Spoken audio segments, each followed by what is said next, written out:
Hi students, computer class day 4 में आपका स्वागत है। कंप्यूटर ट्रेनिंग कोर्स की इस वीडियो क्लास में हम आपको कंप्यूटर कीबोर्ड की कंप्लीट नॉलेज देंगे, जिसमें हम आपको कीबोर्ड की सभी की और उनका क्या यूज है या कीबोर्ड का यूज कैसे करते हैं, इसकी प्रैक्टिकल नॉलेज आपको इस वीडियो में देने वाले हैं। तो चलिए आपके कीमती समय को बचाते हुए सीधे सीखना शुरू करते हैं। तो चलिए अब मेन मुद्दे पर आते हैं। देखिए, जब आप MS Word, Excel, PowerPoint और इवन नोटपैड में भी अगर काम करते हैं तो आपको कीबोर्ड का अच्छे से यूज करना आना चाहिए।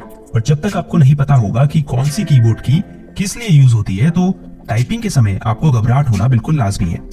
इसीलिए ये इंपॉर्टेंट है कि आप पहले कीबोर्ड का यूज करना सीखें, क्योंकि आगे आने वाली क्लासेस में जब हम आपको फाइल्स या डॉक्यूमेंट क्रिएट, सेव और एडिट करना सिखाएंगे तो वहां पर आपको कीबोर्ड का ज्यादा यूज करना पड़ेगा। तो इसीलिए इस वीडियो को बिल्कुल स्किप मत कीजिए और अंत तक ध्यान से देखिए। अगर आप वीडियो को अच्छे से देखेंगे तो मुझे नहीं लगता कि फिर आपको इन फ्यूचर कीबोर्ड यूज करने में कोई दिक्कत होने वाली है। तो ये एक QWERTY लेआउट का कीबोर्ड है। वैसे तो कीबोर्ड कई डिफरेंट लेआउट्स में आते हैं, जैसे QWERTZ एक है, AZERTY एक है, DWORD एक है, ऐसे ही कई और कीबोर्ड लेआउट्स भी हैं।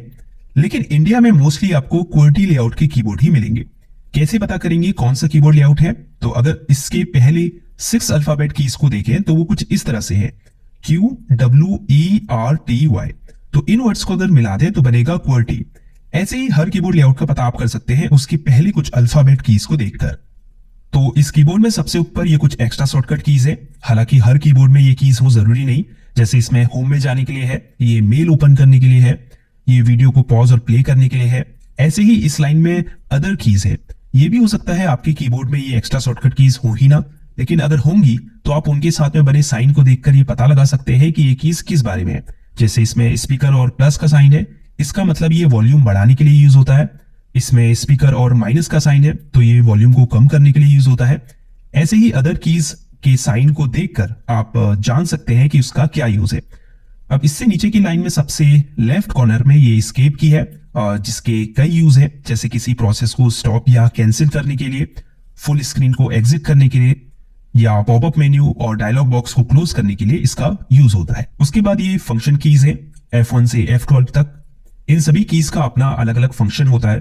फॉर एग्जाम्पल, आपने कोई प्रोग्राम ओपन किया हुआ है, लेट्स से गूगल क्रोम। अगर आप F1 प्रेस करेंगे तो उसकी हेल्प और सपोर्ट विंडो ओपन हो जाएगी। ऐसे ही कोई भी प्रोग्राम आपने ओपन किया हो, उसके हेल्प सेक्शन को ओपन करने के लिए आप F1 की का यूज कर सकते हैं। फिर F2 है, अगर आपको किसी फाइल, फोल्डर या डेस्कटॉप आइकन का नेम चेंज करना है तो आप माउस कर्सर को उस आइटम के ऊपर ले जाकर F2 प्रेस कीजिए। F3 को दबाकर आप करंटली ओपन प्रोग्राम में सर्च फीचर को एक्टिव कर सकते हैं, जिसकी मदद से फिर आप फाइल्स, फोल्डर या फिर एक डॉक्यूमेंट और वेब पेज में किसी स्पेसिफिक वर्ड को ढूंढ सकते हैं। F4 की का यूज एक प्रोग्राम से दूसरे प्रोग्राम में डिफरेंट हो सकता है। फॉर एग्जाम्पल, एक्सेल में F4 की को प्रेस करके आप अपने लास्ट एक्शन को जितनी बार चाहे उतनी बार रिपीट कर सकते हैं। इसके अलावा इसका उपयोग दूसरी कीज के साथ में भी किया जा सकता है, जैसे Alt प्लस F4 को दबाकर आप करंटली ओपन विंडो को क्लोज कर सकते हैं। फिर है F5, जिसका यूज भी अलग अलग प्रोग्राम में डिफरेंट हो सकता है। फॉर एग्जाम्पल, किसी ब्राउजर में एक वेब पेज को रीलोड या रिफ्रेश करने के लिए आप F5 की प्रेस कर सकते हैं। ऐसे ही MS वर्ड में इससे find and replace window open कर सकते हैं। कहने का मतलब है जिस भी प्रोग्राम को आपने ओपन किया होगा उसके हिसाब से इसका फंक्शन चेंज हो सकता है। फिर है F6, अगर आपने कोई इंटरनेट ब्राउजर ओपन किया होगा, जैसे ही आप F6 प्रेस करेंगे तो एड्रेस बार में जो भी URL होगा वो सिलेक्ट हो जाएगा, जिसे फिर आप कॉपी कट कर सकते हैं या एड्रेस बार में कुछ और टाइप करके सर्च भी कर सकते हैं।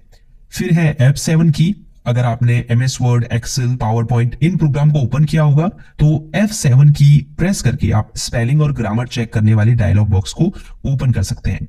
फिर है F8, अगर आपका कंप्यूटर टर्न ऑन हो रहा है और उस समय अगर आप F8 की को बार बार दबाते हैं तो आप बूट मेन्यू को इससे ओपन कर सकते हैं। F9 का यूज बेसिकली आउटलुक में ईमेल को सेंड करने के लिए किया जाता है। फिर है F10, इस की का अलग अलग प्रोग्राम में डिफरेंट फंक्शन हो सकता है।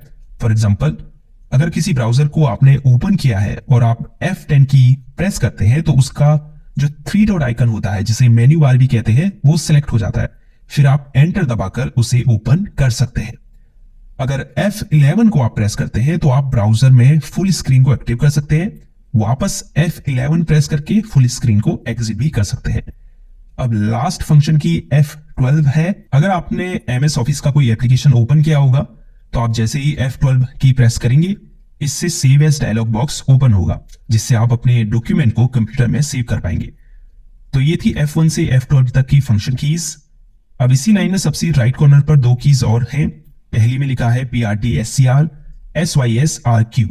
ये प्रिंट स्क्रीन की है, जिसे अगर आप प्रेस करेंगे तो आपकी पूरी स्क्रीन क्लिपबोर्ड में कैप्चर हो जाएगी, फिर जिसे आप पेंट सॉफ्टवेयर में जाकर पेस्ट कर सकते हैं। अगर आप अपनी पूरी स्क्रीन का स्क्रीनशॉट लेना चाहते हैं तो आप प्रिंट स्क्रीन की का यूज कर सकते हैं।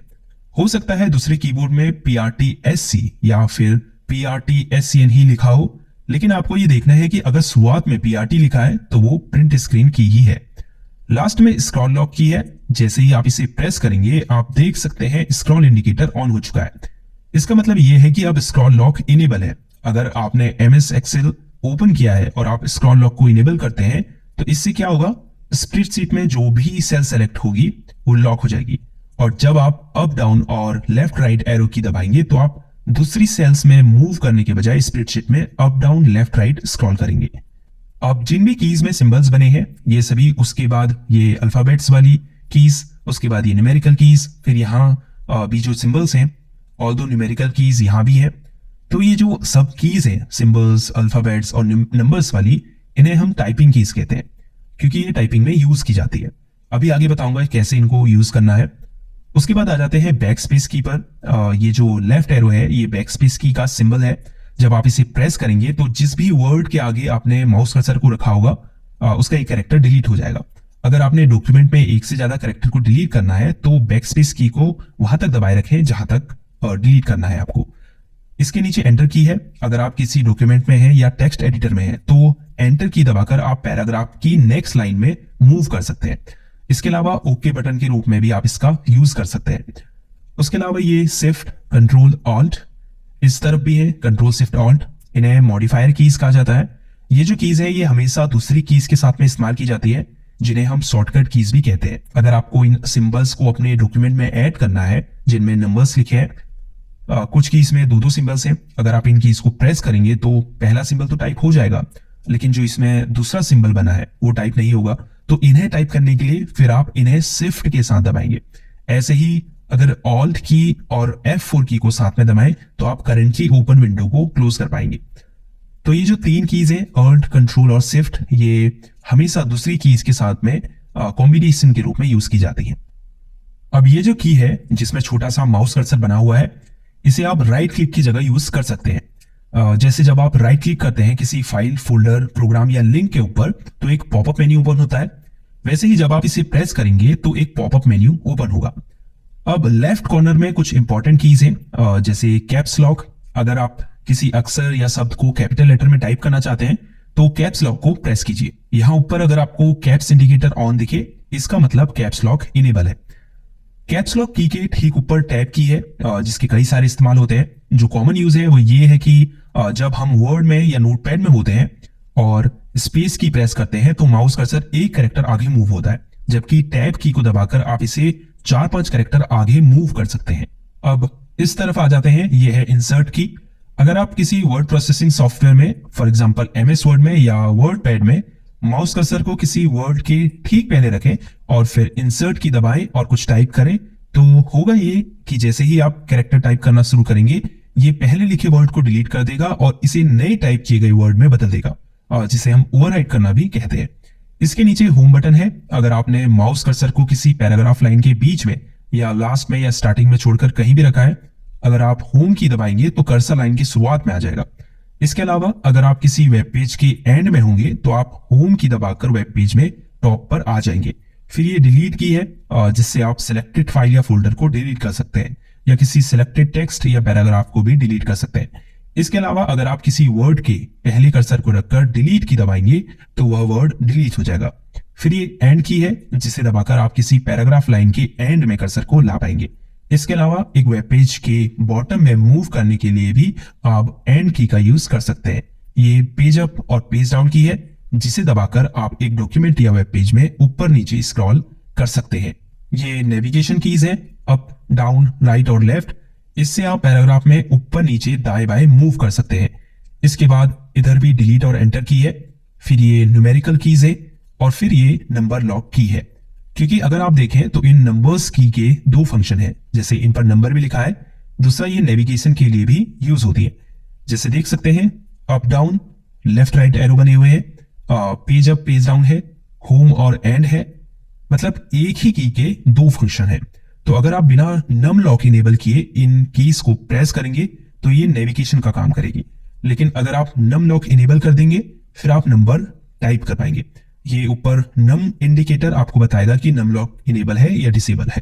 तो ये थी कंप्यूटर क्लास डे 4, जिसमें आपने कीबोर्ड की सभी कीज और उनका यूज करना सीखा। जाते जाते वीडियो को लाइक जरूर कीजिए, क्योंकि इससे हमें पता चलेगा कि आपको यह वीडियो पसंद आई है, और चैनल को सब्सक्राइब भी जरूर कीजिए।